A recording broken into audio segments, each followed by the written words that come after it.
नमस्कार साथियों, मैं अनुष्का एक बार फिर से आप सभी का बहुत बहुत स्वागत और अभिनंदन करते हैं आपके अपने यूट्यूब चैनल सहायता सहपाठी में। तो साथियों, आज मैं लेकर आई हूँ यूनिट 10 में लगी कहानी भोला राम का जीव, जो हरिशंकर परसाई जी का है। तो जैसे कि हम किसी भी कहानी या निबंध को शुरू करने से पहले लेखक के जीवन परिचय के महत्वपूर्ण बिंदुओं पर चर्चा कर लेते हैं। तो चलिए हरिशंकर परसाई जी के जीवन परिचय के महत्वपूर्ण बिंदुओं और उनकी महत्वपूर्ण कृतियों पर भी चर्चा कर लेते हैं, क्योंकि जो है नेट में क्वेश्चन उनकी रचनाओं से बन सकते हैं। तो हरिशंकर परसाई जी का जो है जन्म तिथि तो नहीं पूछता है, लेकिन देखते चलते हैं। तो क्या होता है कि इनका जन्म हुआ है 22 अगस्त 1922 को मध्य प्रदेश के होशंगाबाद के ज़िले जमनी गांव में हुआ था। इनकी मृत्यु हुई थी 10 अगस्त 1995 में। डेट नहीं पूछता है, लेकिन देखते चलो कहीं से भी क्वेश्चन बन सकता है। ये क्या थे? ये अविवाहित थे, आधुनिक साहित्य के प्रसिद्ध व्यंग्यकार थे। इनकी जो रचनाएं हैं, रचनाओं से बहुत क्वेश्चन बनते हैं। तो इनकी रचनाओं में है विकलांग श्रद्धा का दौर, जो महत्वपूर्ण है, प्रसिद्ध रचना है। सदाचार का तावीज़, वेशड़ों की फिसलन। इनको जो साहित्य अकादमी पुरस्कार मिला था वो विकलांग श्रद्धा का दौर पे मिला था। इनकी अन्य कृतियाँ भी हैं, क्योंकि कृतियों से क्वेश्चन पूछ लेता है कि एक नहीं देगा और बोलेगा ये कौन किसकी नहीं है, या 4 गलत दे देगा, एक बोलेगा इसमें से कौन सी है, हरिशंकर परसाई जी की कृति कौन सी इसमें से है। तो आपको रचनाएं और भी देख लेनी है। तो जैसे हंसते हैं रोते हैं, ये निबंध है। जैसे उनके दिन फिरे, रानी नागफनी की कहानी, तट की खोज, ये उपन्यास है तट की खोज, तब की बात और थी, भूत के पाँव पीछे, बेईमानी की परत, बेशड़ों की फिसलन, पगडंडियों का ज़माना, शिकायत मुझे भी है। ये कौन कौन सी रचनाएं हैं? रचनाएं देख लो एक बार फिर से।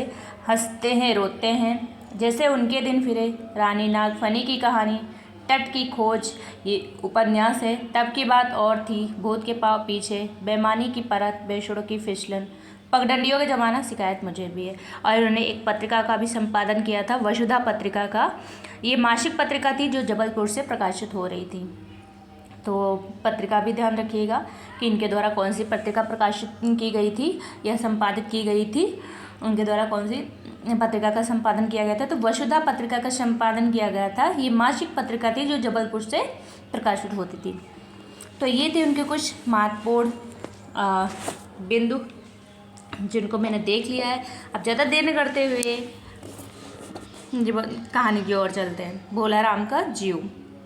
जितनी भी महत्वपूर्ण कथन है, जितनी भी महत्वपूर्ण पंक्तियाँ, लाइन हैं, उनको हम अंडरलाइन करते हुए चलेंगे।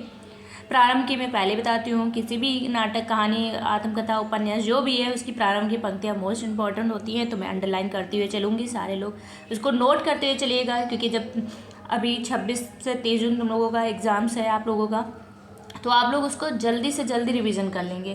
तो इसीलिए नोट करते हुए चलिएगा। चलिए देर न करते हुए शुरू करते हैं। तो ऐसा कभी नहीं हुआ था, यहाँ से स्टार्ट हो। धर्मराज लाखों वर्षों से असंख्य आदमियों को कर्म और सिफारिश के आधार पर स्वर्ग या नर्क में निवास स्थान अलॉट करते आ रहे थे। यहाँ तक अंडरलाइन कर दिया है। ये मोस्ट इम्पॉर्टेंट है। जैसे कि मैं अंडरलाइन जो कर देती हूँ, उसको बोले या ना बोले कि ये इम्पॉर्टेंट है या महत्वपूर्ण है, क्योंकि बार बार हम बोल नहीं सकते हैं, क्योंकि जो रिदम चलता है ना वो फिर वो नहीं हो पाता। तो एक ही, तो इसीलिए हम बार बार ये नहीं कहते, लेकिन अंडरलाइन कर देते हैं और टिक कर देते हैं। तो इसको नोट करते हुए चलिएगा। पर ऐसा कभी नहीं हुआ था। सामने बैठे चित्रगुप्त, अब चित्रगुप्त का नाम आए ये याद रखिएगा। सामने बैठे चित्रगुप्त बार बार चश्मा पोंछ, बार बार थूक से पन्ने पलट, रजिस्टर पर रजिस्टर देख रहे थे। गलती पकड़ में ही नहीं आ रही थी। आखिर उन्होंने खींच कर रजिस्टर इतने जोर से बंद किया कि मक्खी चपेट में आ गई।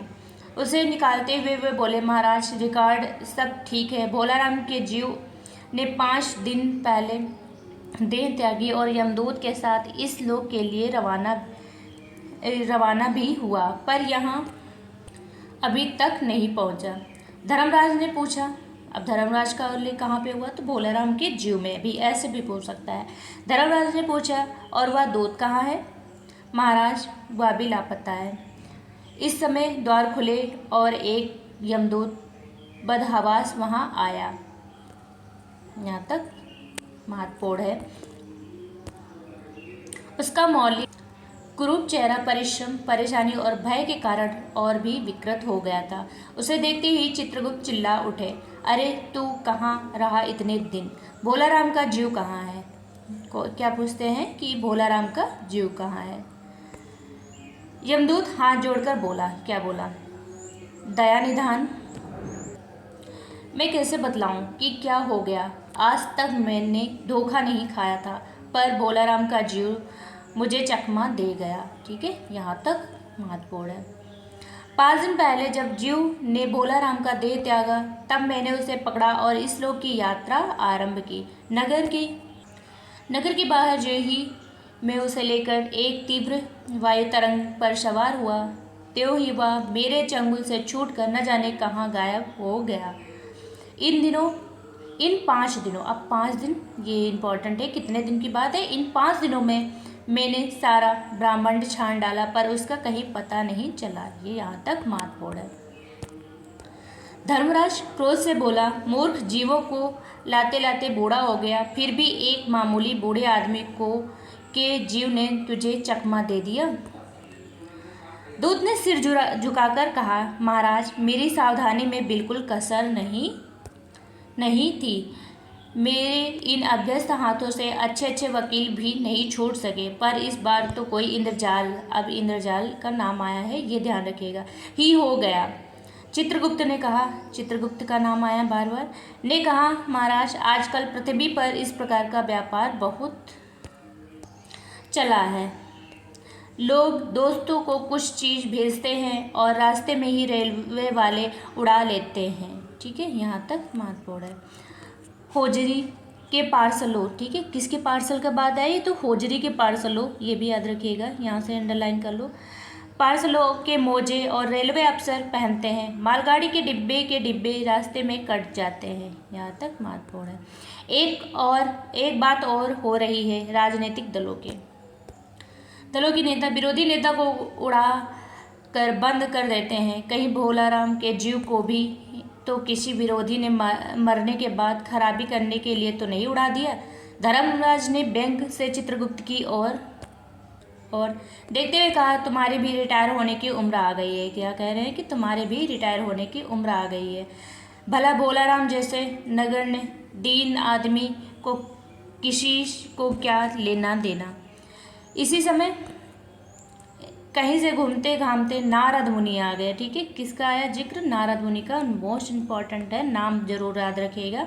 नारद मुनि यहाँ आ गए। धर्मराज को गुमसुम बैठे देख बोले, क्यों धर्मराज, कैसे चिंतित बैठे हैं? क्या नर्क में निवास स्थान की समस्या अभी हल नहीं हुई है? धर्मराज ने कहा, वह समस्या तो कब की हल हो गई मुनिवर। नर्क में पिछले सालों से बड़े गुड़ी कारीगर आ गए हैं। क्या कहना है? बड़े ही कलाकारी या बड़े ही बुद्धिमान कारीगर आ गए हैं।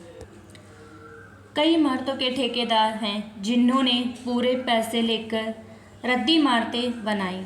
बड़े बड़े इंजीनियर भी आ गए जिन्होंने ठेकेदारों से मिलकर पंचवर्षीय योजनाओं का, किनका जिक्र किया? पंचवर्षीय योजनाओं का पैसा खाया है। यहाँ तक महत्वपूर्ण है। ओवरसीयर हैं जिन्होंने उन मजदूरों की हाजिरी भर कर पैसा हड़पा जो कभी काम पर नहीं गए ही नहीं। उन्होंने बहुत जल्दी नर्क में कई इमारतें तान दी हैं। वह समस्या तो हल हो गई, पर एक बड़ी बिगड़ उलझन आ गई है। भोलाराम नाम के एक आदमी की 5 दिन पहले, कितने दिन पहले? 5 दिन पहले मृत्यु हुई थी।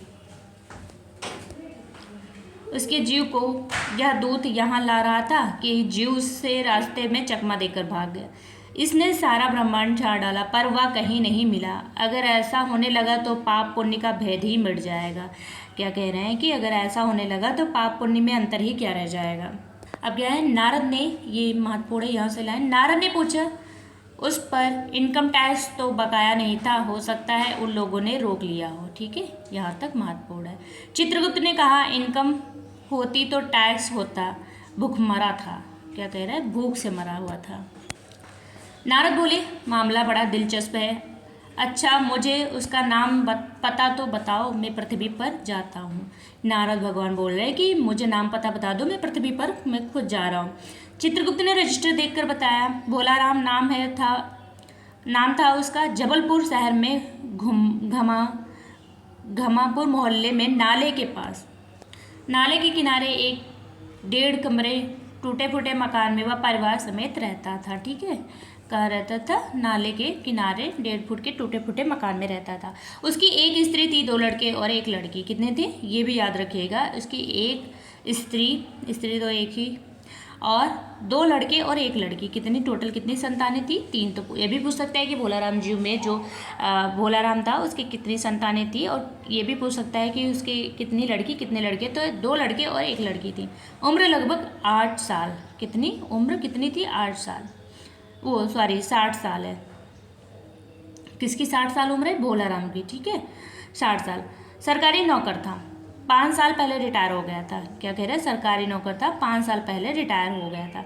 मकान का किराया उसने 1 साल से नहीं दिया, इसलिए मकान मालिक उसे निकालना चाहता था। इतने में भोलाराम ने संसार ही छोड़ दिया। आज 5वां दिन है। बहुत संभव है कि अगर मकान मालिक वास्तविक मकान मालिक है तो उसने भोलाराम के मरते ही उसके परिवार को निकाल दिया होगा, इसलिए आपको परिवार की तलाश में काफ़ी घूमना पड़ेगा। कह रहे हैं अब उसने मकान भी अब सही मकान पे नहीं रह रहे होंगे, क्योंकि जो मकान नंबर था, जो मकान मालिक था, अब वो हो सकता है कि भोलाराम के मरते ही उसके परिवार को निकाल दिया होगा। तो आपको काफ़ी मेहनत करना पड़ेगा उसको ढूंढने के लिए, उसके परिवार वालों को ढूंढने के लिए। माँ बेटी के सम्मिलित क्रदन से ही नारद भोलाराम का मकान पहचान गए। क्या कह रहे हैं कि माँ बेटी के जो रोने की आवाज़ थी, क्रदन मतलब रोने की आवाज़ थी, उससे उसके मकान को पहचान गए। द्वार पर जाकर उन्होंने आवाज़ लगाई, नारायण नारायण। लड़की ने देखकर कहा, आगे जाओ महाराज। नारद ने कहा, मुझे भिक्षा नहीं चाहिए, मुझे भोलाराम के बारे में पूछताछ करनी है। अपनी माँ को जरा बाहर भेजो बेटी। क्या कह रहा है? मैं भीख मांगने नहीं आया हूँ, भोलाराम के बारे में पूछताछ करने आया हूँ, अपनी माँ को भेजो। भोलाराम की पत्नी बाहर आई। नारद ने कहा, माता भोलाराम को क्या बीमारी थी? उसकी पत्नी क्या पूछती? यहाँ तक मात बोले, क्या बताओ? गरीबी की बीमारी थी। 5 साल हो गए पेंशन पर बैठे हैं, पर पेंशन अभी तक नहीं मिली। क्या कह रहे? पेंशन नहीं मिल रही थी उनको। हर 10-15 दिन, कितने 10-15 दिन में एक दरख्वास्त देते थे, पर वहाँ से या तो जवाब आता ही नहीं था, और आता तो यही कि तुम्हारी पेंशन के मामले में विचार हो रहा है। इन 5 सालों में, कितने सालों में? 5 साल में, यानी 65 साल के हो गए होंगे, 60 पे तो रिटायर ही हुए होंगे। 5 सालों में सब गहने बेचकर हम लोग खा गए, फिर बर्तन बिके, सब कुछ, अब कुछ नहीं बचा था। चिंता में घुलते घुलते और भूख मरते मरते उन्होंने दम तोड़ दिया। क्या कह रहे हैं कि जब हमारा खर्चा नहीं चल रहा था, हमारे पास कोई इनकम का स्रोत नहीं था, तो हम लोगों ने पहले गहने बेचे, फिर बर्तन बेचे। अब जब कुछ नहीं बचा था तो भूख में मरते मरते उन्होंने दम तोड़ दी। नारद ने कहा, क्या करोगी माँ? उसकी इतनी ही उम्र थी। तो कह रहे, ऐसा तो मत कहो महाराज, उम्र तो बहुत थी।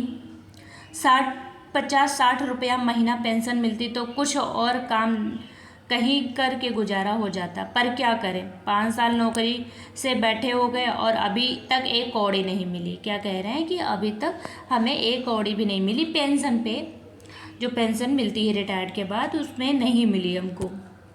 दुख की कथा सुनने की फुर्सत नारद को थी ही नहीं। वे अपने मुद्दे पर आए। माँ, यह तो बताओ कि यहाँ किसी से उनका विशेष प्रेम था जिसमें उनका जी लगा हो? पत्नी बोली, लगाओ तो महाराज, बाल बच्चों से ही होता है। नहीं, परिवार के बाहर भी हो सकता है। नारद भगवान क्या कह रहे हैं कि परिवार के बाहर भी हो सकता है। मेरा मतलब है किसी स्त्री ने गुर्राकर नारद की ओर देखा। क्या कह रहा? भाई जाहिर सी बात है, किसी की पत्नी के सामने ऐसा बोलोगे तो वो गुस्सा करेगी।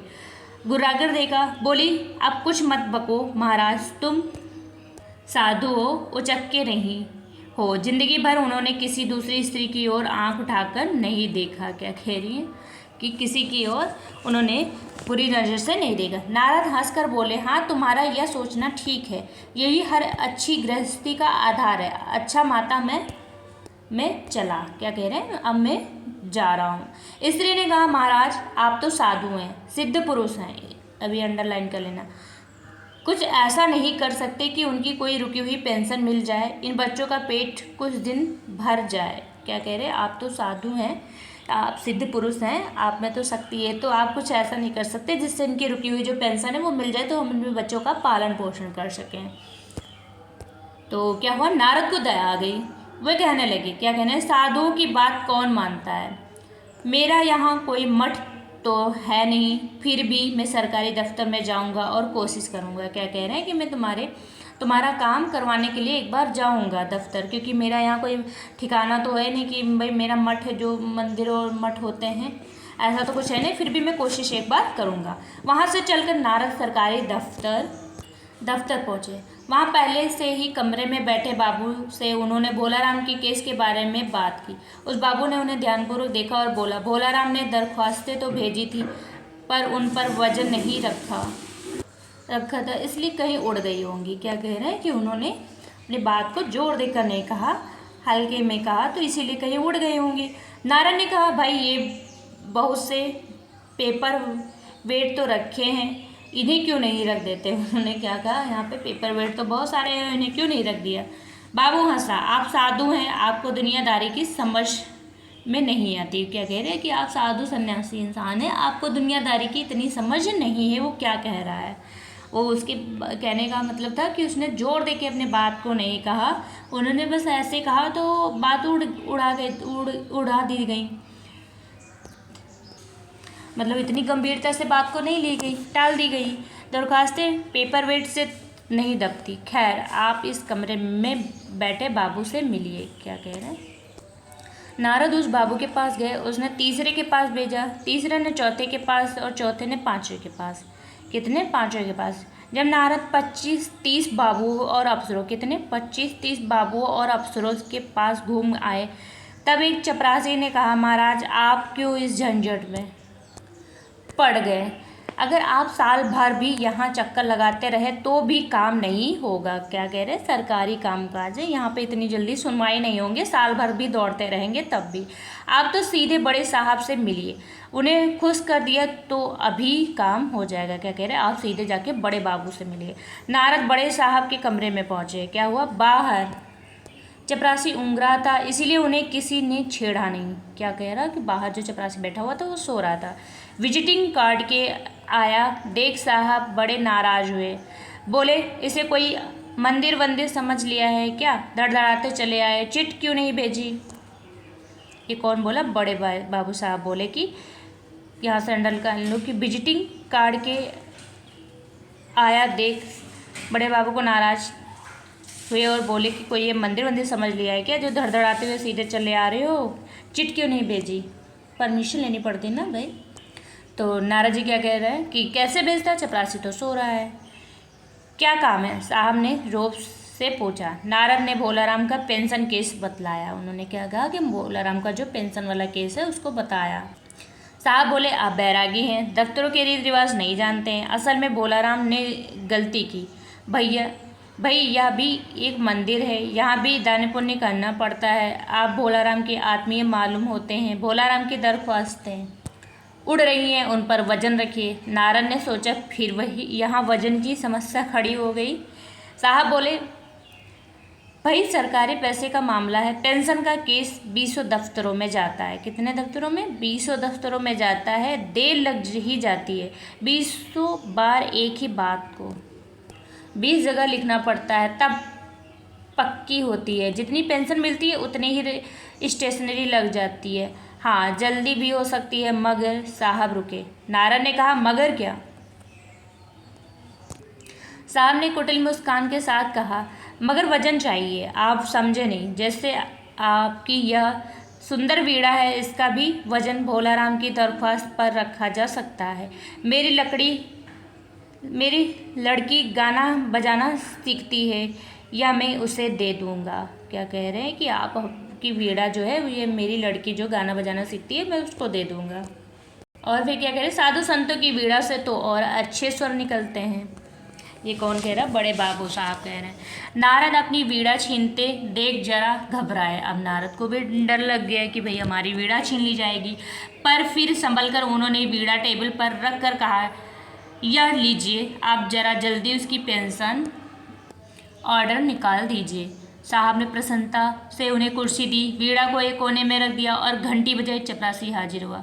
साहब ने हुक्म दिया बड़े बाबू साहब से, भोलाराम के केस की फाइल लाओ। थोड़ी देर बाद चपरासी भोलाराम की 150 दरख्वास्तों से भरी फाइल लेकर आया। उसमें पेंशन के कागजात भी थे। साहब ने फाइल पर नाम देखा और निश्चित करने के लिए पूछा, क्या नाम बताया साधु जी आपने? नारद समझे कि साहब कुछ ऊंचा सुनते हैं, इसलिए जोर से बोला भोलाराम। क्या बोले? भोलाराम। उनको लगा कि साहब सुन नहीं पाते हैं। सहसा फाइल में से आवाज़ आई, कौन पुकार रहा है मुझे? पोस्टमैन है क्या? पेंशन का ऑर्डर आ गया। नारद चौके पर दूसरे ही क्षण बात समझ गए। बोले भोलाराम, तुम क्या भोलाराम के जीव हो? हाँ, आवाज़ आई। नारद ने कहा, मैं नारद हूँ, तुम्हें लेने आया हूँ स्वर्ग। चलो, स्वर्ग में तुम्हारा इंतजार हो रहा है। आवाज़ आई, मुझे नहीं जाना, मैं तो पेंशन की दरख्वास्तों पर अटका हूँ। यही मेरा मन लगा है, मैं अपनी दरख्वास्तें छोड़कर नहीं जा सकता। यहाँ से अंडरलाइन की आवाज़ आई, मुझे नहीं जाना, मैं तो पेंशन की दरख्वास्तों पर अटका हूँ, यही मेरा मन लगा हुआ, मैं अपनी दरख्वास्तें छोड़कर नहीं जा। तो यहाँ तक अंडरलाइन कर दिया। तो ये यहाँ महत्वपूर्ण ये पंक्ति है, इसको अंडरलाइन कर लीजिएगा। यहीं पर इस बैंक कहानी का अंत होता है। जितनी भी हम महत्वपूर्ण लाइनें थी मैंने अंडरलाइन कर दी है, इसको नोट करते हुए चलिएगा। जिनका नाम आया है उनको भी याद रखिएगा। धर्मराज हैं, नारद मुनि हैं, भोलाराम का जीव है, भोलाराम है, और जो है बड़े साहब हैं। और भोलाराम की कितने संतानें थी? 3 संतानें थी, 2 लड़के और 1 लड़की थी। ये जितना भी मैंने अंडरलाइन किया है, 5 साल से इनका पेंशन का वो चल रहा था, तो ये जितना भी है मैंने अंडरलाइन कर दिया है, उनको नोट करते हुए चलिएगा। यहीं पर इस कहानी का अंत होता है। अगर कहानी अच्छी लगी हो तो प्लीज़ लाइक करिएगा और मिलते हैं नेक्स्ट वीडियो में। तब तक के लिए नमस्कार।